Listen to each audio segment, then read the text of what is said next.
Playoffs in the air. Welcome in. The Philadelphia Eagles grind one out. It was a crazy afternoon, right down to how things ended post-game. We have a lot of things to talk about. Jalen Hurts doing some amazing things on the field and even after the game with fans. What a crazy afternoon. But now at 9-7, Philadelphia Eagles have done something here. From where we began to where they are right now with the playoffs in their future and so much to look at from just Washington, this victory, as well as the bigger picture.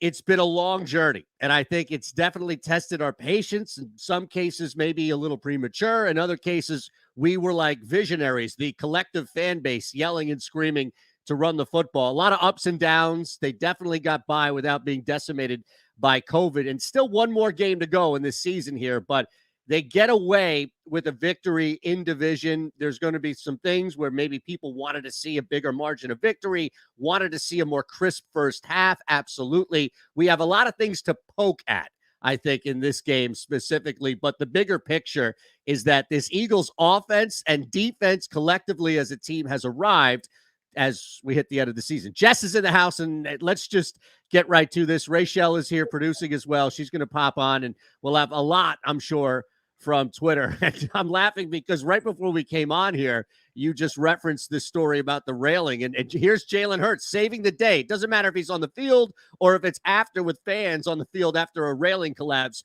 Hurts is in the middle of it. First of all, I mean, they need to condemn that stadium. That stadium is such a shithole. It's unbelievable. That's just one.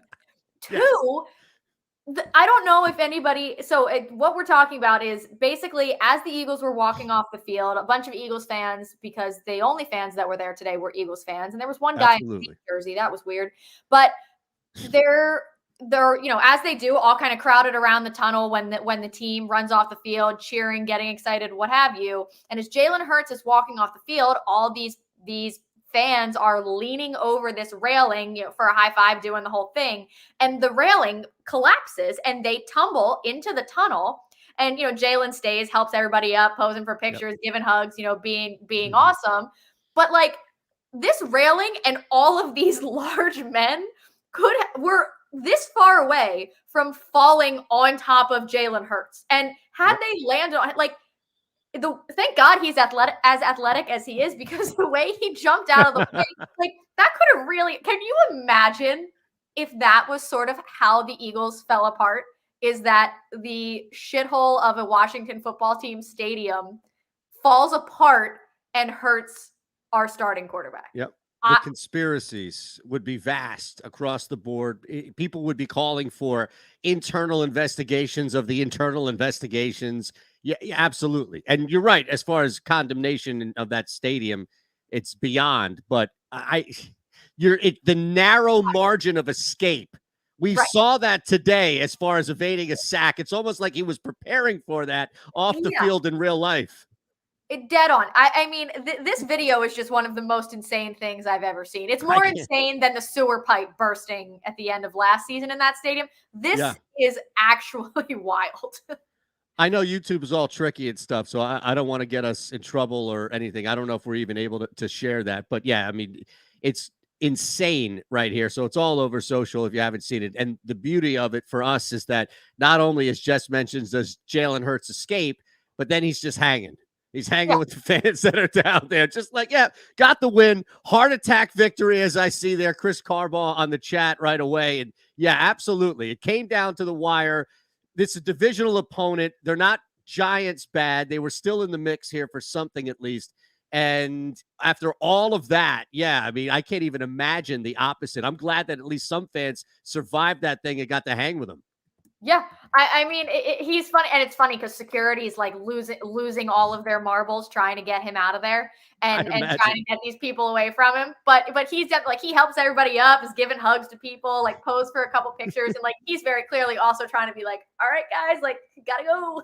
But it's cool that he stayed there, made sure everybody got up, everybody was okay. But I mean, I've never seen anything like this before. It's pretty wild. And he's helping grown men up off the ground who get up and just wrap their arms around him in a full bear hug. It's a good video. Aside from The That's the carnage. end of like a movie or something. You sit Right. through this long and they get reunited. It's just this huge, thanks for pulling me out of that hole, whatever it is, right? Right. Right. All right.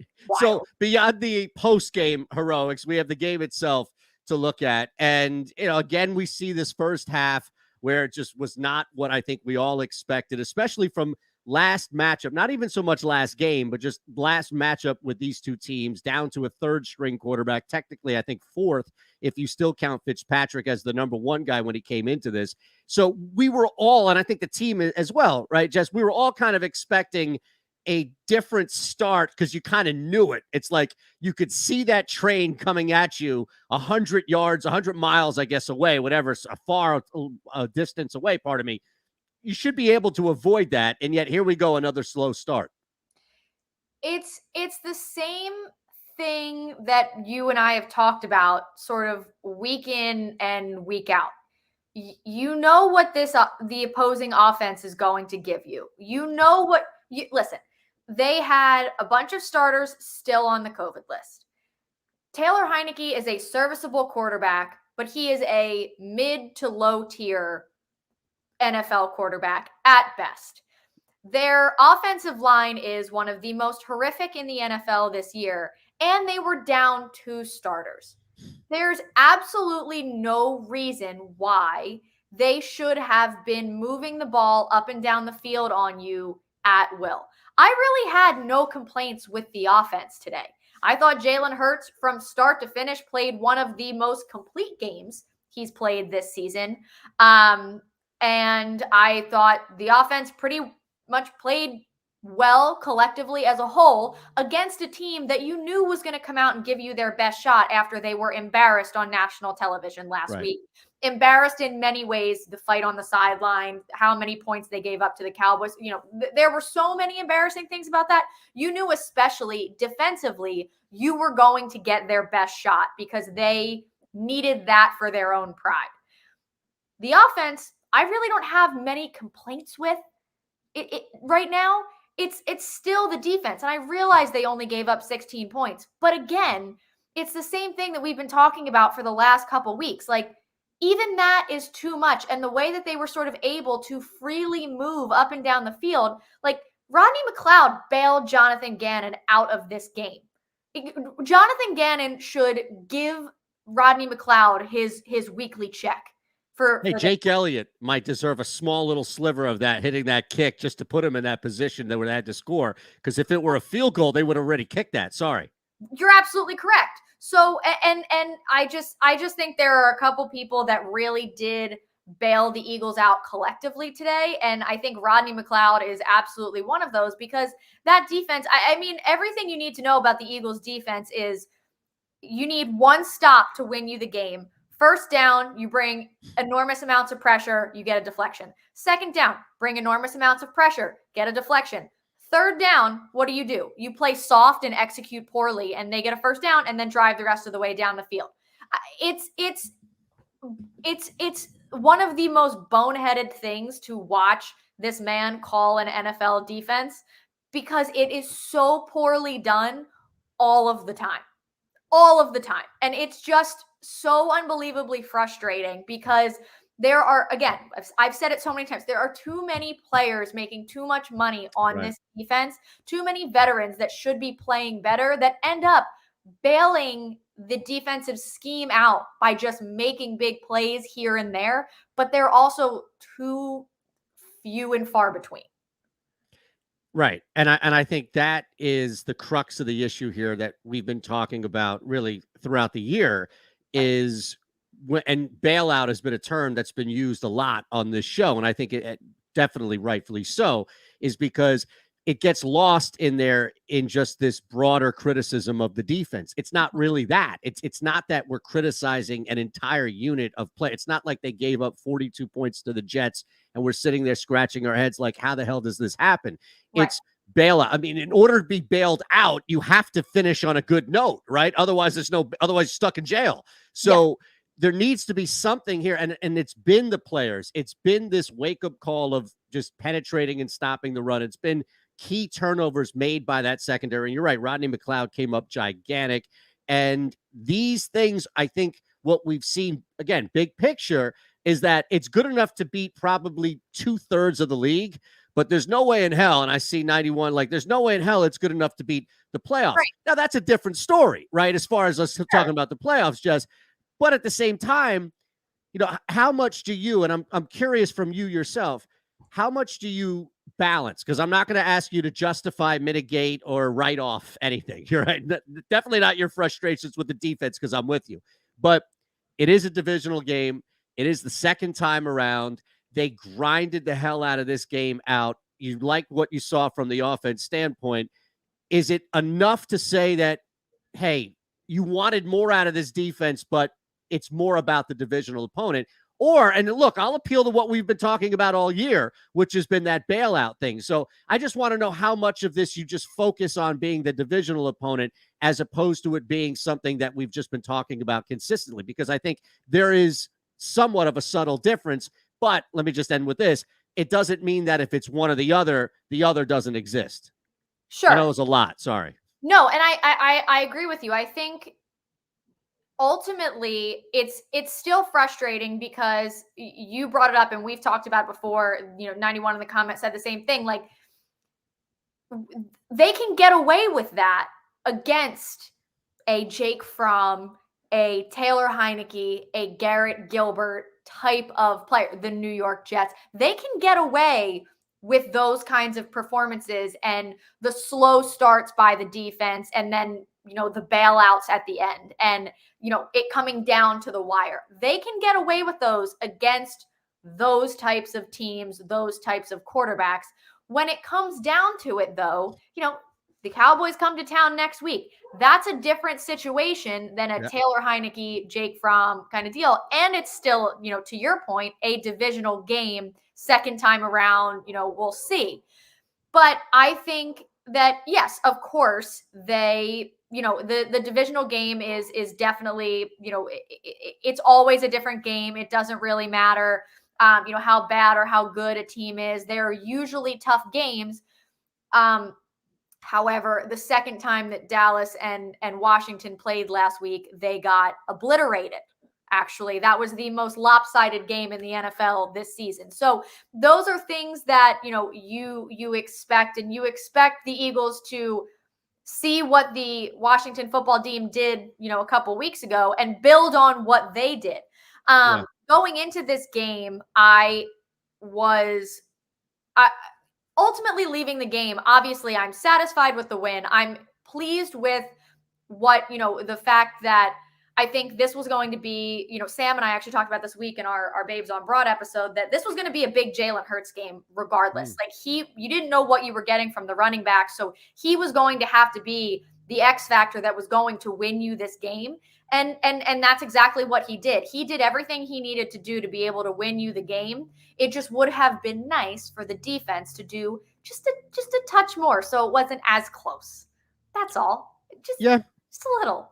A little more. I will say, though, and it felt like both offenses were suffering from this, where if you didn't look at the score, like if I just showed you the game and I was able to just remove the cryon at the bottom that had the score on it, you probably would have looked at this game like, as far as stats and everything, not watching the game, right? It probably would turn into something like in the high 20s, maybe low 30s. Right. I think both of these offenses played well. And that's where our frustration is like, how does this happen with Heineke? You're down your top two running backs. You can just go down the list. Like, how does this happen?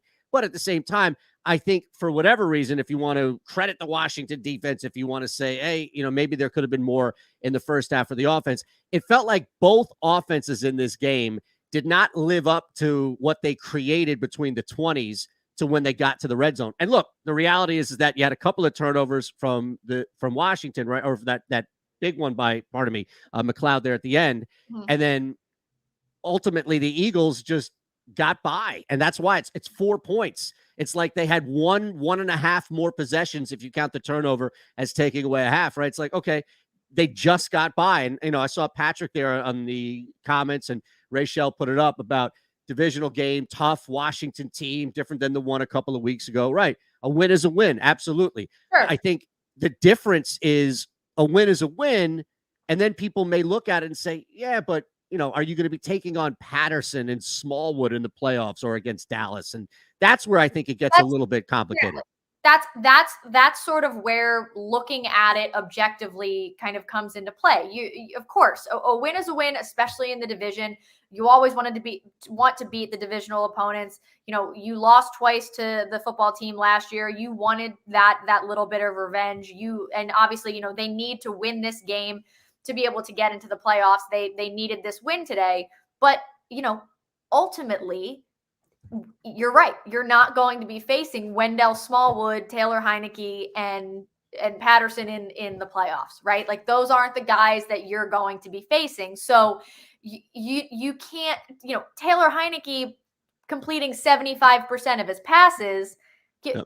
If you're playing a Tom Brady or an Aaron Rodgers or a Dak Prescott, that's not going to do it for you. Like you are so unbelievably screwed if that's what you're going to hang your hat on. Right. That's not going to get it done. You have to look at that and see how that's going to translate into another game. And I know you have to get to the playoffs in order to have this conversation. I get that. But, anybody that's completely just ignoring those pieces of what the defense has done today or, has done a little bit over the last couple weeks, I fear we're in for a little bit of a rude awakening either next week or the week following. Yeah, here's where I think the team has improved to the point where that's not hurting them as much and may be able to sneak by a team is we saw it really at the end. Now, granted, this is also balanced with what we talked about with our frustration of how soft things were and how easy it was for Taylor Heineke on that final drive to move down the field. But that drive that put the Eagles up, that final drive that extended it to a must-score touchdown drive for Washington, felt like it took a little bit. Like it felt like similarly to that Herbert drive in which the Chargers were just bleeding out the Eagles. Unfortunately, there was just a little too, I can't believe I'm saying this, but unfortunately, they left too much time on the clock for Taylor Heineke. That was the problem. Right. And do you understand how asinine that sentence sounds? Like, yes, I make a lot of them. Yes. But no, not to any fault of you, but right. that's where we are. That is the ultimate point. So anybody that wants to complain or bitch at us about having issues with the defense, the fact that there was too much time on the clock left for Taylor Heineke, that is the problem. Blanket right there. Nothing else needs to be explained. That tells you everything you need to know about what this defense is and what they have done. I understand that I really think that the numbers and the sort of where they're ranked is extremely misleading over the last couple weeks. I understand they've not allowed very many yards. They're not giving up that many points, but they're anybody that's better than any of the garbage quarterbacks that they think about who they've played the last 5 weeks, right? They have played Daniel Jones, Zach Wilson. Daniel Jones, who beat them, Zach Wilson. They played Jake Fromm and Mike Glennon, Taylor Heineke, and Garrett Gilbert. Those are the 6 quarterbacks they have played in the last 5 games. So when you look at, I understand, you can only play who's in front of you. And another thing last week was, let's do it against some better teams. Sure, you can only play who's in front of you every week. You can only play who's on your schedule. You can't say, sorry, we want to play a better team than this. Stop. You understand that. So you see what they're playing. But also, the fact that we are still uncomfortable with 30 seconds left in the game when the defense is on the field, that is a problem against these garbage ass teams. Yep. Not going to be something that's just going to get easier as the competition gets harder at that position specifically, right? It's not like, man, Dak, no, 30 seconds for Dak. No, we're good. It's, Heineke, that was the problem, but now we're good with Dak. It only gets more difficult. MK on the chat said that too about, happy with the win. I'll combine the two. Happy with the win, has less confidence in Gannon than I had going into the game. not giving up yards and points because they were holding on to the ball last 4 to 5 weeks. D wasn't on the field. Look, I think what happens is sometimes people look at the bigger picture and then they try to reduce it into one thing. The reality is that there are two things working together, which is you can't have the number one league leading rushing offense without holding on to the football, without grinding the clock, just by the nature, even if you're taking chunks out of defenses, right? I mean, it just comes with it, especially if you're up against these poor teams that you referenced here in the second half. It's a little easier to hold a 13, 10, even 7-point lead. So that is going to transfer to MK's point, which is, again, the bailout is coming from both directions. It's like both parties are throwing Gannon to bailout check right here. It's like, no, go ahead and take it. The offense is going to bail you out as far as keeping the ball on the field, and then your guys are going to go out there making plays based off of just football plays and instinct as opposed to something schematic that you adjusted. And that's where I think the general, not to speak for you, but I think that's where the general frustration has come, I think, throughout the year. And today might have been an opportunity to change that, and we just didn't see it. Right. And there are several instances as well. You know, we talk about, if you go back to the Saints game, you know, they were up, the Eagles were up big. The defense went soft, and Jalen Hurts had to come in, lead them down the field for a scoring drive to make sure that didn't, you know, it didn't fall apart at the end. Yes, the defense, you know, played relatively well against, you know, Daniel Jones and the friggin' New York Giants. And Jalen Hurts, again, the offense was almost there. And the offense could have saved the day on that one as well. Unfortunately, you know, it didn't happen that way. But even, you know, same thing when they were playing the Jets. Like, the Jets got a little too close for comfort. The offense had to come in and make sure that didn't happen. That has been a pattern throughout the season, even when they have been, you know, even when they have been winning. There have been times when the offense has still had to come in and make a sort of game-saving drive to put more points on the board so they could make sure that the defense didn't let it get all the way out of hand. So again, bailing out the defense in a couple different instances as well. So it's just those little things, and I think that it's, you know, going against better teams, those are the ones that are going to edge you out, right? So when they played the Chargers, when the Chargers were red hot earlier in the year, the offense was starting to click, and Jalen Hurts led you right down the field to be able to score and you know, go up towards the end of that game. But the defense wasn't able to hold the Chargers to not score, right? So, and they couldn't get the ball back. Right, couldn't get the ball back, and you know, same thing with the Bucs. It was, you know, obviously that's Tom Brady. It's a different situation, but you know, it's all relative, and there have been the same unfortunate themes throughout the year. It just so happens that towards the end of the year, they played worse teams, so it mattered less. I don't know how we can seamlessly float through 20 minutes and just continue to explore new ways and avenues in which Gannon himself is frustrating us, but it's amazing because he keeps giving us ammunition each and every week. I do want to touch on the offense if we can here for a little bit. I know Rachel's been monitoring Twitter as well. We have a bunch of questions and pardon me, as well as comments here on the chat. I saw David, Eagles clinching a playoff spot today. Will they rest their starters versus Dallas? Absolutely no. They can't afford to rest anybody at this point. But, you know, the thing with the offense that makes me the happiest / most confident, it's almost like the anti of what we just talked about, where there's this big crack in this dam that nobody's addressed, and we know we can see water coming out and nobody wants to address it. I think on the opposite element of it, the fact that the offense continues to stay true, which is difficult, right? I mean, how hard we've seen this where coaches get ahead of themselves and they start to outthink themselves and they revert back.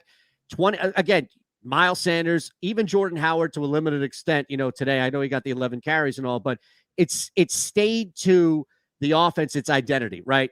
26 throws, I think, is pretty much on the high side, is what we expect from Hurts. That's fine, though. You have to move the ball at some point, right? And if the defense is going to put you in that spot, that's fine. But same scenario that we see with the running backs, doesn't matter if it's Boston Scott. And then if you look at how the targets go out, this is what I think both of us and a lot of people have been asking for, is at the end of the game, we should always see Smith, Goddard, Smith. Like that, we should always see those two guys at the top. And look, Boston Scott, they didn't move away from throwing to the back as well. As no, we all know about Scott, but I'm saying the offense doesn't change. And I think as much as we are frustrated with Gannon and looking at how the defensive coordinator gets bailed out and how there are issues clearly moving forward, this might be a saving grace with COVID, with injury, with who the hell knows what's going on in the next 2-3 weeks with the Eagles, assuming into the postseason as well. This might be the saving grace that so long as Hurts is out there, everybody else around him should say the same. Yes, I completely agree. I really do think from start to finish, I think collectively this was probably Jalen Hurts' best complete game. I think there were other games where he had halves or three quarters that were, better collectively, but I think start to finish, like 0-0, this was his best complete game across the board. He looked sharp early. I know he obviously missed Devontae Smith in the back of the end zone, which everyone was completely silent on everywhere as he was 7 for 7 and then makes one bad throw and everyone wants to, freak out as they tend to do. But I thought he played really well today. I think he looked healthy today. Which is such an advantage for them in their offensive game plan. And the offensive line played well today, as they do. And I totally agree with you. I think that you stick with your guys, you stick with your game plan. If it ain't broke, don't fix it. Don't get ahead of yourself. And that's something that I really have appreciated from Nick Sirianni, and I think is really impressive from Nick Sirianni, that he has not gotten ahead of himself. He's gotten ahead of himself a little bit within like the first 15 scripted plays kind of thing, just trying to see what could work. But ultimately, as it comes to game plan as a whole, since they have made the collective decision of their identity to sort of be this dominant running team, they have not wavered on that no matter what has happened. And they have really stuck with that. And I think that's extremely impressive for a young head coach that's probably wants to showcase more creativity, showcase more, interesting, different, new, innovative things in his offense, to kind of stick to what they've done and just really, pound that home. It's interesting now the direction that this team may have to take, especially starting with Dallas and then possibly into the postseason. But you referenced something on the offense too about Sirianni, and it is amazing, right? That usually it's the opposite. Usually you come in with a game plan, you have 6, maybe 7 days, maybe 4 days, depending on what, to come in with a game plan, and you get the most out of your preparation there. But you're right. It's almost like he's using those 15 to kind of just test some random shit out. And then it's like, wait, it's not working. Let's go back to what we know, which isn't a terrible thing. If you could find a way to control that, it's really not a terrible thing, because you may catch a team sleeping. All you need is one of those 15 plays. All you need is get one guy behind the defense, break open one big run, one misdirection, one counter, whatever it may be. So, yeah, I mean, I don't hate it by any means. It's definitely working, but it does, I have to admit, seem a little counter, where it's like, oh, okay, we're going to start out taking these risks. Yeah. And you saw, I think last week was a perfect example. The first 15 against the Giants were horrific. They were disgusting play calls. Start out with 3 straight plays. The Giants don't have a bad secondary. Their defensive backfield is much better than the front half or their offense. So that's where their strength is. Why would you start there knowing what your strength is? Those are the things that, they're logic. They don't make sense. But if you're going to do it, if you're going to go for 3 straight pass plays, I'd rather you do it on the 3 first plays of the game as opposed to the 3 last plays of the game when you're trying to finish out with a win. But again, it's one of those things where if you're gonna try something different, I wish there was a little bit more creativity involved in the something different. If that's when they're just gonna go for it and say, F it, let's just see what happens with these, and if any of them work, fine, whatever, no problem. Yeah. But I do really appreciate, sorry. You do really appreciate this person.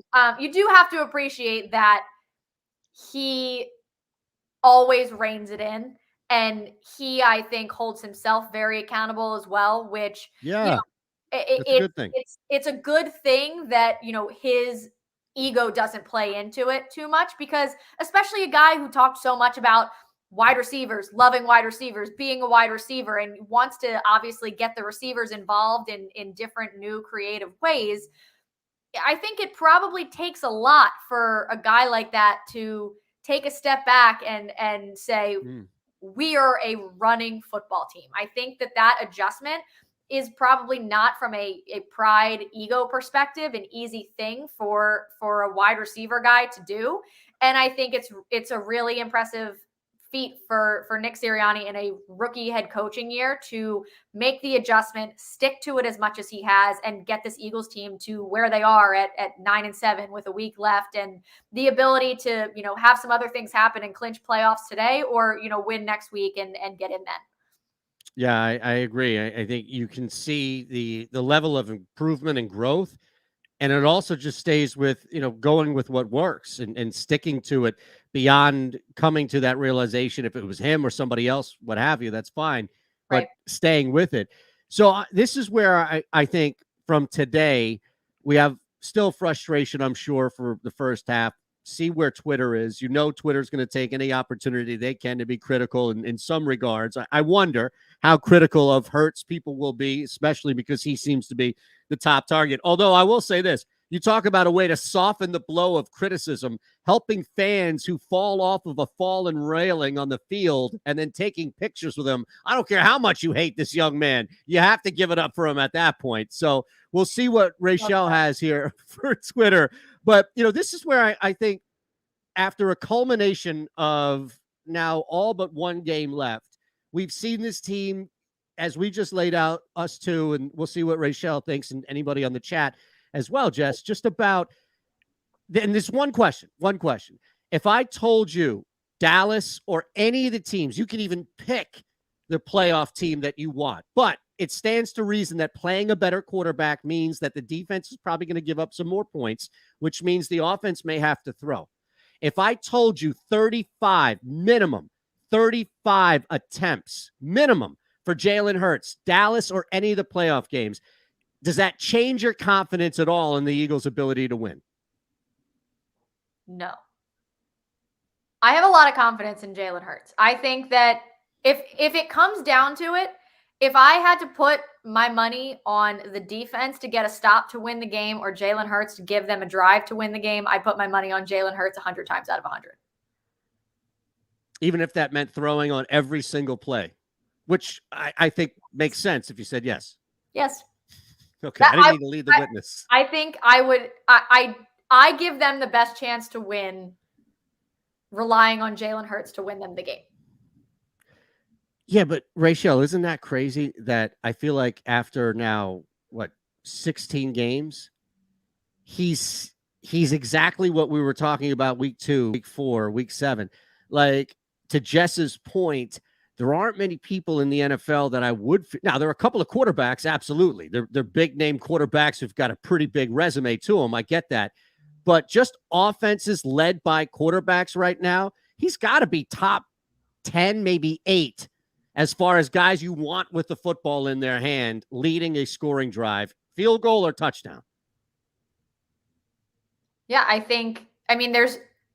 know that, Pro Bowl really doesn't mean much, but there's a reason that there are 32 quarterbacks in the NFL and not all of them make the Pro Bowl, and Jalen Hurts is one of them who is an alternate. He's essentially this he's the backup Lamar Jackson to the Pro Bowl. That's what he is. That's sort of the blueprint that you're looking at with him. And that's not a bad place to be. And, the way that he's played this season, I understand that there are still things there that need to improve. And that's expected from a quarterback in their second year, first full season.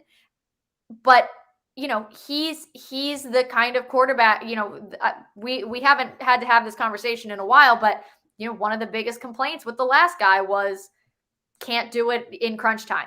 Can't lead you on that drive to win you the game, is not that clutch quarterback.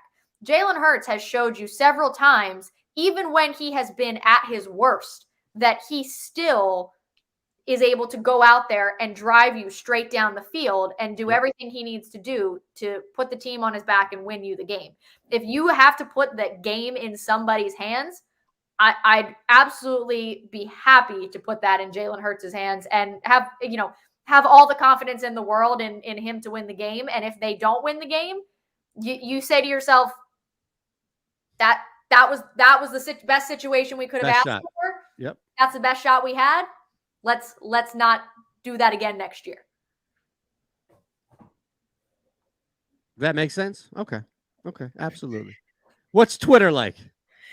I love that, by the way. I'm with you 100%. I didn't know, Rachel, if you were jumping in. That's all. Sorry.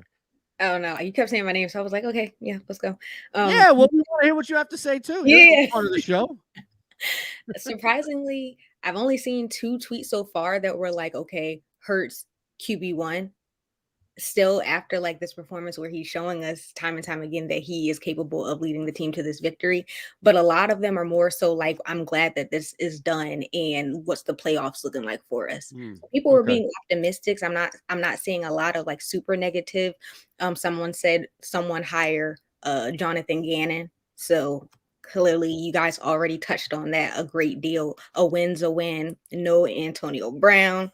They handled their business way too hard. So there's a mix, but it's not like a lot of blame is on one person. I'm not seeing like one person's name over and over and over for the sole blame or, reason for the win. There's a mix. So what is going on right now? We had the issue with the Rockets last night where Porter just walks out. Wood's like, who's all running in the second half, and says, nope, I'm out. I'm sitting down. And then AB essentially just quits the NFL. He just quit the NFL at half, right? And just walked out. Not even at the half. They were before that. I saw it. Right. He threw his shirt. The Buccaneers offense was on the field running a play. Like, they could have been called for 12 men on the field if they realized that was a player and not a fan running shirtless through the end zone. Like, is that not the most wild thing to you? It is. Oh, my goodness. What is going on? And that's Brady's guy.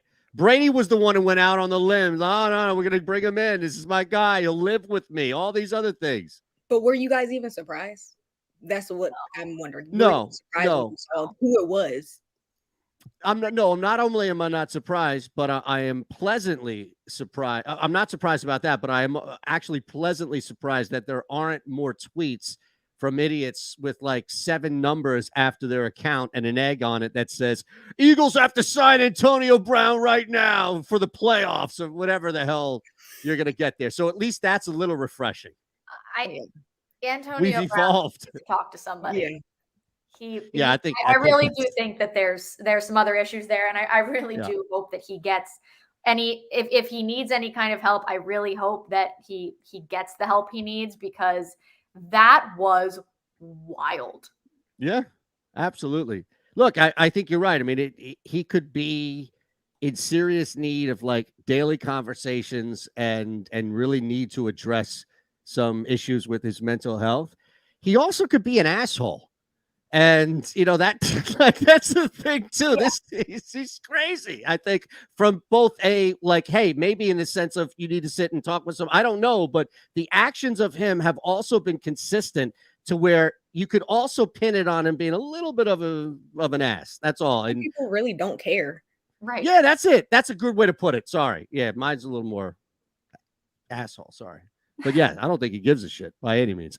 All right. So, anything else? Like, what was some positive stuff, non-Antonio Brown stuff we can look at from Twitter? This one says, team shows heart. And I think they've showed us this the last 3 Yeah. Even though we've talked about the slow starts, and yes, okay, we're going to take it week by week. Slow starts aren't the best, but they are showing us like they're going to fight to the end. So I thought that was my favorite that I've seen so far. That's a good one, though. I think no matter what we've seen, and it's almost like, we've talked about this a bunch where, hey, you can't control who you play. You can't control who you play, but they're still beating these teams. Mm-hmm. And I don't think that it takes away. Nobody on this show, in the chat, nobody's been saying anything about like, well, those wins don't count or anything like that. It's just in the bigger picture when you match them up to playoff teams.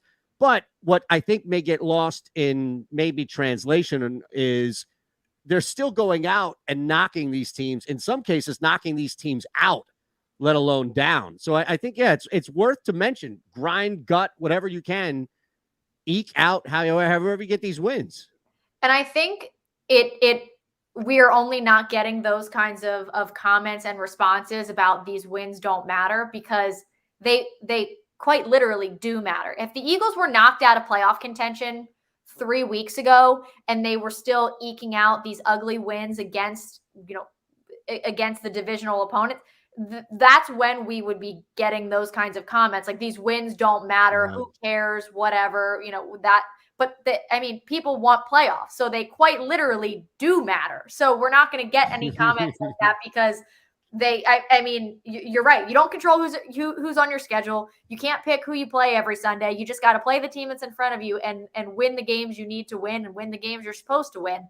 And they're supposed to win these games. They need to win these games if they want any hope at being in the playoffs. So, had they lost last week and been a game back, or whatever it might be, that would change things, I think. Because if this was last year and they were going on this little run, I know that Jalen Hurts gave them that spark last year and it made them a more exciting team to watch, but they still weren't winning football games. So if they were winning those games, those are the kinds of responses you'd be, these wins don't matter, it doesn't matter, blah, blah, blah, blah, blah. But they very much do matter, because they are their ticket into the playoffs. Absolutely. And you can't have it both ways, as just said, where you're all excited about the playoffs, but you're writing off what happens week in and week out because of who they're beating. Look, I that's somebody who's not paying attention to the league. The majority of the league is what the Philadelphia Eagles are in. They just have happened to, and rightfully so, they've earned it. They've climbed up there. I see that from James. Rachel, you put it up there as well. And, as we wind down here, we have a lot next week. We'll know as far as the official playoff standings following tonight and then into this week. So you may have a lot to be excited and really happy about. You may just have a lot to anticipate for this Cowboys game, depending on how things play out for sure. But that's a kind of an interesting question to wind down on here. And I'll let you two have at it first, by all means. James, how upset will we be when the Eagles make the playoffs but lose in the first round? And to be fair, James is asking how. So how means there can be a degree in your answer here. He's not leading and saying like, oh, everybody's going to be pissed off. He's asking legit how. I think for me personally, if we're on a scale from 0 to 10, it'll be on the lower end, because I'm just happy that they made it this far. Okay. Like when they make it to the playoffs, if they lose the first round, whoever that may be, at least they made it. So there's something to be happy about, because we weren't expecting them to even get to this point. So it would be on the lower end, like below 5 for me. Yeah, I think that I totally agree. This season already is more successful than I was expecting it to be. So the fact that they're in this situation in the first place, I think is a huge positive with what they could have going forward. So getting into the playoffs, of course, I'm going to be bummed about it, but I'm not going to be nearly as bummed as, losing the heartbreaker in New Orleans in 2018-19, or, when, Carson Wentz got knocked out of the game against the Seahawks and they weren't able to win that game. Those are times when you're supposed to make the playoffs, you're expected to make the playoffs, and you expect to make some sort of run. This team was not expected to make the playoffs. They're much better than the majority of people thought they were going to be. So just getting into the playoffs after being completely written off is a small victory in itself. So yeah, I'll be bummed as an Eagles fan. It's just in my body, Sure. my emotions. That's just how it goes.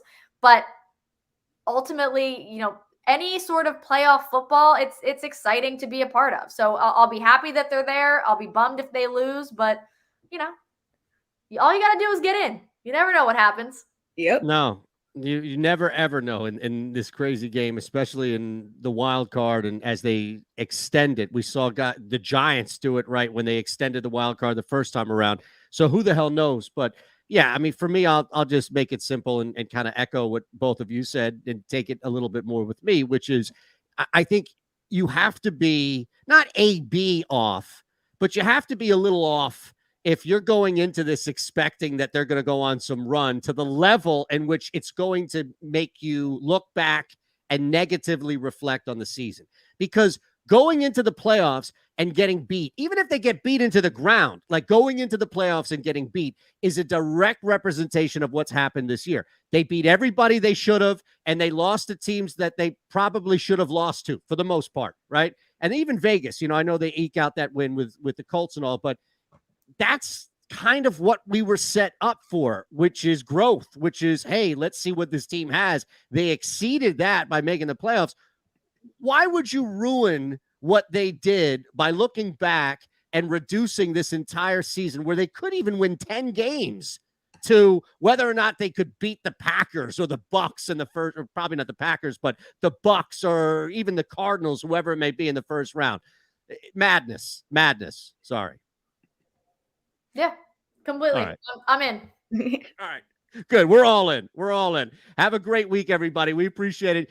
Hit that thumbs up button and make sure you're subscribed here to the channel on your way out. All three of us will be back as the Eagles have a big one against that. We'll see just how big it is after tonight and everything moving into it. For all intents and purposes, it looks like on the surface, at least, we'll have a pretty exciting week in front of us. Playoffs, we'll talk about it all coming up next week. Thanks again for hanging with us. Have a great week.